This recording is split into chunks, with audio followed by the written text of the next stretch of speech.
Antara pembaharuan yang dilakukan bagi program Selamat Pagi Malaysia, kita menyentuh mengenai evolusi dan juga transformasi. Transformasi bermaksud perubahan daripada bentuk asal kepada perkara yang lebih baik. Jadi bagaimana sebenarnya untuk kita mentransformasikan minda menjadi minda madani. Bersama dengan saya hari ini ialah Tuan Muhammad Nizam atau Coach Nizam, seorang perunding latihan dan juga motivasi. Assalamualaikum, selamat pagi. Waalaikumsalam, selamat pagi Syarika. Waalaikumsalam warahmatullahi. 66 tahun negara kita sudah pun merdeka. Di mana sebenarnya kedudukan minda masyarakat kita sekarang? Kelas pertama, kelas kedua, Tuan? Soalan yang menarik. Kalau kita tengok dalam segi masyarakat kita kan sebenarnya, kalau dari segi minda tentang gaya fikir, kalau tanya saya secara peribadinya, boleh dikatakan it's not up to the mark lah. Kan, sebab kita masih lagi jauh ketinggalan dari segi gaya pemikiran, gaya intelektual kita tu masih lagi keterbelakang. Sedangkan negara-negara lain dah mula memacu ekonomi dan sebagainya. Sebagai contohnya, kalau kita lihat hari ini Indonesia dah mula ke depan, Thailand, Vietnam dah mula ke depan. Jadi kita masih lagi keterbelakang. Ini semua disebabkan adalah gaya fikir terhadap masyarakat kita. Kita masih lagi masih rasa kita macam rasa dah selesa. Sebenarnya kita perlu upgrade lagi minda kita untuk transformasi diri kita sendiri. Cakap mengenai transformasi minda masyarakat madani. Sebelum kita nak bicara apa yang perlu diubah, perkara yang paling penting ialah bagaimana nak mengubah minda ini. Sebenarnya bukan satu perkara yang mudah, Tuan. Ya, actually untuk mengubah minda kita ni, untuk transform diri kita ni bukan satu benda yang mudah. Sebab apabila kita selesa dengan apa yang kita ada pada ketika ini, untuk kita ubah sesuatu benda yang baru tu memang agak sukar. Tetapi pun begitu, sebenarnya dia ada beberapa elemen yang kita kena kenal pasti dulu. Sebagai contohnya hari ini kalau kita lihat berkaitan dengan masyarakat madani, masyarakat perpaduan itu sendiri kan, untuk transformasi apa yang diperlukan sebenarnya. Jadi kalau kata untuk mengikuti perkembangan, mengetahui apakah aspirasi kerajaan berkaitan dengan masyarakat madani, perpaduan, mereka mahukan kehubungan sesama manusia. Betul kan? Jadi hari ini ada yang masyarakat yang tidak setuju. Kan? Ada yang memberontak, ada yang kata kita saja orang Islam, tapi sebenarnya kita dalam satu negara dia menceritakan berkaitan dengan kebersatuan, maknanya semua bangsa dan agama. Jadi sebab itulah untuk nak transform diri ini sebenarnya bukan satu benda yang mudah. Sebab apa? Kita perlu faham dulu berkaitan dengan matlamat kehidupan sebenar dan apakah tujuan kita ni wujud di muka bumi Allah ni. Jadi bila kita tahu benda ni nanti, dan barulah mula proses transformasi diri itu akan boleh berlaku sebab ada kerelaan. Sebab setiap perubahan yang berlaku, kalau kita orang nak ubah, kita contohlah, kita nak ubah hidup orang kan. Jadi macam mana kita nak ubah hidup orang sedangkan orang tu sendiri tak rela diri dia diubah. Jadi dah sampai masa dah. Jadi ini merujuk kepada soalan saya yang seterusnya. Kerana tadi Tuan mengatakan ada yang tidak rela, tidak mahu kepada perubahan. Kita bercakap mengenai mental block. Ini lagi satu isu yang perlu kita atasi sebelum kita lakukan perubahan itu. Jadi kepada mereka yang masih lagi tidak mahu menerima perubahan ini, bagaimana Tuan? Sebenarnya dia begini, dia bukan tak mahu menerima perubahan. Sebenarnya mental block dia itu dia ada transformasi diri ini, dia melibatkan kepada 3 perkara. Yang pertama sekali adalah berkaitan dengan nilai diri. Nilai diri dia lah. Dia rasa diri dia dah cukup. Kan, bagi dia dah cukup. Betul? Sebenarnya belum cukup lagi. Kan, lagi satu kalau kita cerita berkaitan dengan etika. Kan, sebagai etika, sebagai seorang manusia ataupun sebagai rakyat, etika dia itu bagaimana sebagai seorang manusia? Adakah kenapa dia tidak mahu rela untuk melakukan perubahan terhadap diri dia sendiri? Kan, kemudian yang terakhir sekali adalah akhlak. So sebab tu kenapa benda ni tidak berlaku adalah proses tu tadi. Apa ni, akhlak dia belum up to mark macam saya kata pada awal tadi. So segala cerita dia pun sebenarnya is akhlak. Pasal tu adab dalam cerita madani ini berkaitan dengan adab. Kan? Keseluruhan konsep madani adalah kerohanian sebenarnya. So jadi kalau benda ni mereka susah, contohnya pahaman tentang politik. Kan, dia dah ada, dia dah set dalam minda dia. Dia dah tak mahu dah. Kan? Dia dah betul-betul pegang. Itulah kepercayaan dia, belief system dia kan. Jadi ini yang perlu diubah. Saya setuju dengan apa Tuan katakan tadi. Kerana itulah dalam konsep madani ini diterapkan sebenarnya konsep ta'dib itu.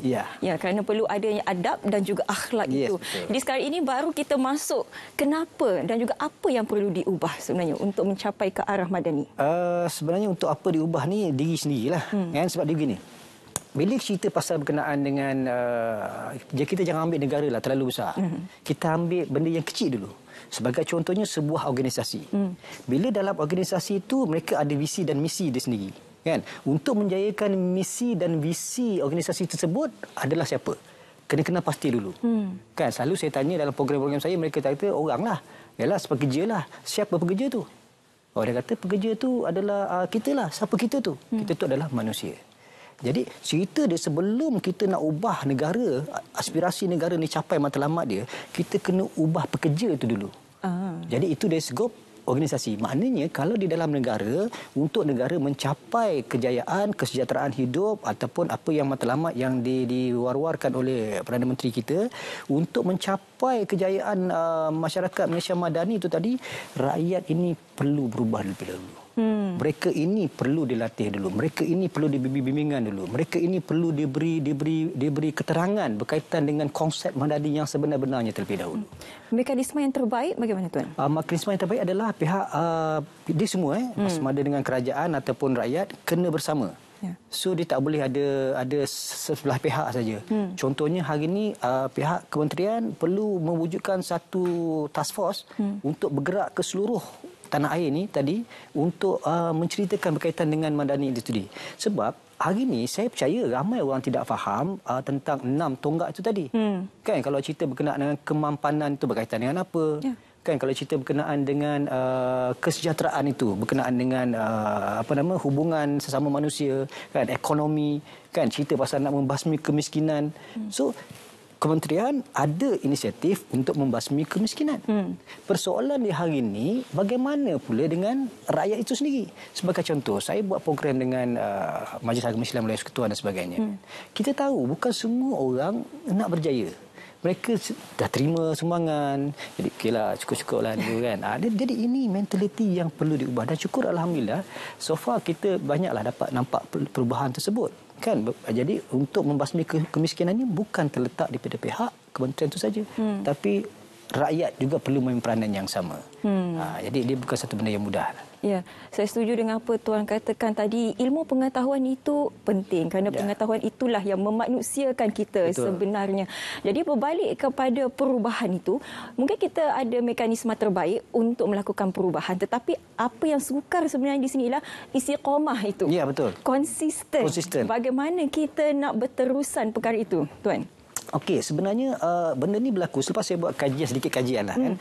Saya bukan profesor nak buat kajian tapi sebagai penceramah saya biasa buat kajian sedikit. Apakah dah banyak saya dah buat program kan. Jadi sebenarnya kalau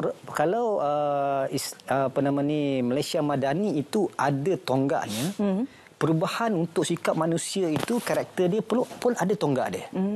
So ada 4 tonggak utama yang kita ni semua kena tahu. Okay? 4 tonggak utama tu sebagai contohnya untuk kita check and balance balik diri kita. Ramai orang hari ni cerita untuk engkau muhasabah diri. Sebenarnya kita perlu muhasabah diri kita terlebih dahulu. Jadi untuk itu ada 4 tonggak ni. Yang pertama sekali adalah berkaitan dengan spiritual dia. So kita kena tahu, kita tahu diri kita kat mana. Kita tahu hablum minallah, hablum minan nas, hubungan kita dengan Allah, hubungan kita dengan manusia. Kita saja yang tahu. So memperkukuhkan spiritual ni adalah berkaitan dengan akhlak.